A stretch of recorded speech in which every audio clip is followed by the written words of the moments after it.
신앙생활을 시작하는 사람들, 주님의 구원의 은혜를 안 성도들에게 있어서 공통적인 목표가 있습니다.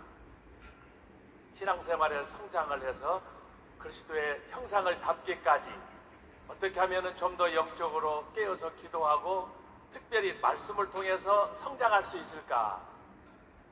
그래서 어떤 사람은 소명을 받아서 신학을 하고 목사가 되기도 하고 성직자로 섬기고 선교사로도 헌신도 합니다. 저 모태주신입니다. 지금까지 성경 들을 만큼 듣고 읽을 만큼 읽고 연구할 만큼 연구하고 성경 외에도 하나님의 은혜로 제가 영국에 가서 10년 만에 박사학위도 받고 저 교만한 얘기가 아닙니다. 안 해본 것 없습니다. 세상적으로도 그렇고 교회 안에서도 신앙인으로서 교수로 은퇴하기까지 안 해본 거 없습니다.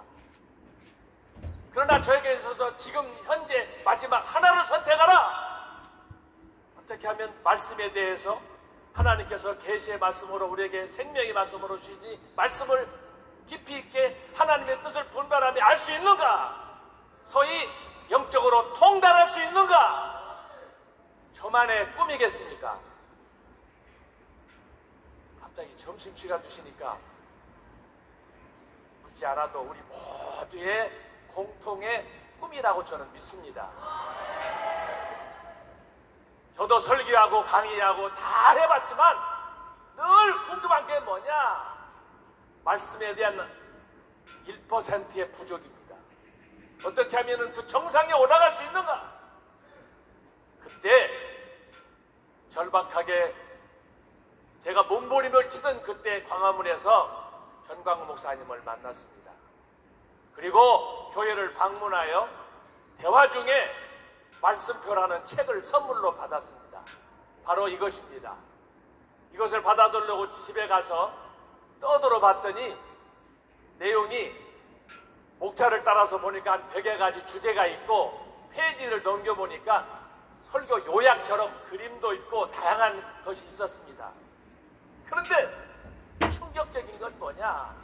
이 말씀표를 따라서 쭉 읽어가는 중에 이 제목들이 보니까 범상한 제목들이 아닌 거예요.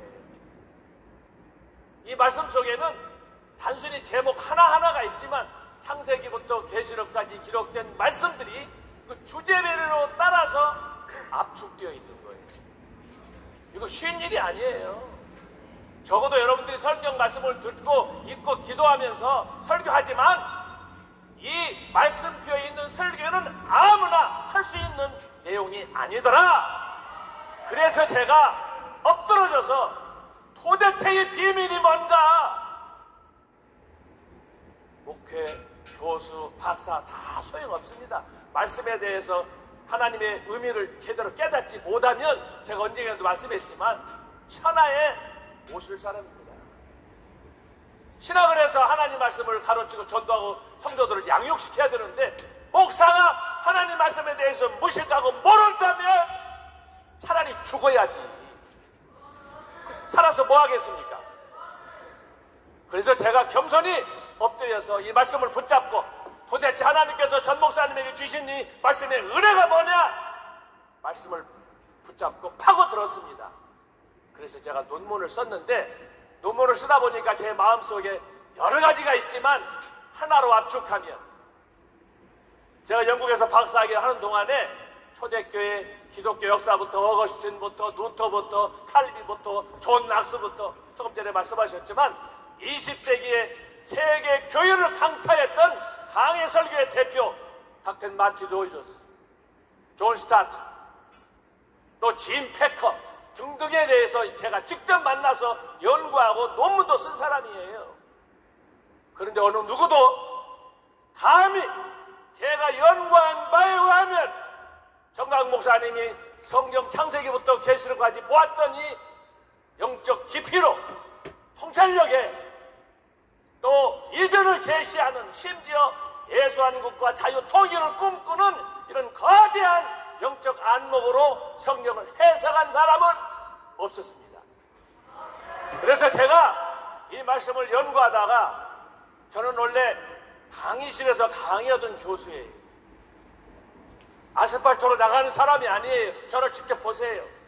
그러나 제가 지금은 아스팔트에 나가서 그곳에서 말씀에 대한 중요성을 강조하고 저 목사님이 힘차게 외치는 이 말씀에 대해서 함께 협력하면서, 그런데 안타깝게도 주변에서 말씀이 뭔지 깨달은 놈들인지 어쩐 놈인지 모르겠지만 함부로 2단 3단을 역설하고 이런 찌라시들이 한국교회를 병들게 하는 걸 보면서 제가 지금 통탄하고 있습니다.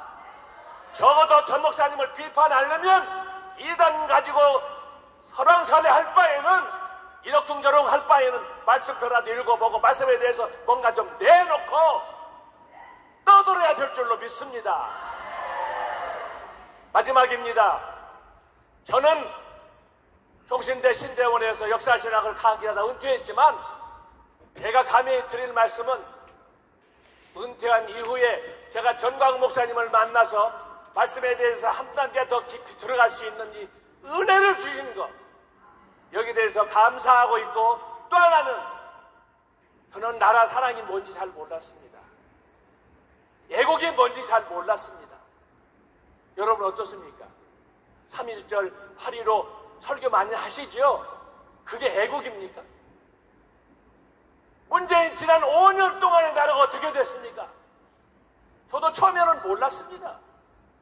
그러던 어느 날 제가 광화문에 애국운동 주말 현장에 가서 보고 몇십만만이 모여서 탄식하면서 기도하면서 나라 살리려고 하는 이 일침을 들으면서, 특별히 정광훈 목사님 몸도 좋지 않지만 거기에서 10분, 15분, 20분, 30분 즉흥 연설을 하는 걸 보면서 제가 심장이 뒤집어졌습니다. 보통 사람은 할 수 있는 게 아니에요. 매번 연설 때마다 원고 하나 없이. 그뿐입니까? 설교할 때는 어떻습니까? 제가 보면서 얼마나 많은 도전을 받는지 몰라요.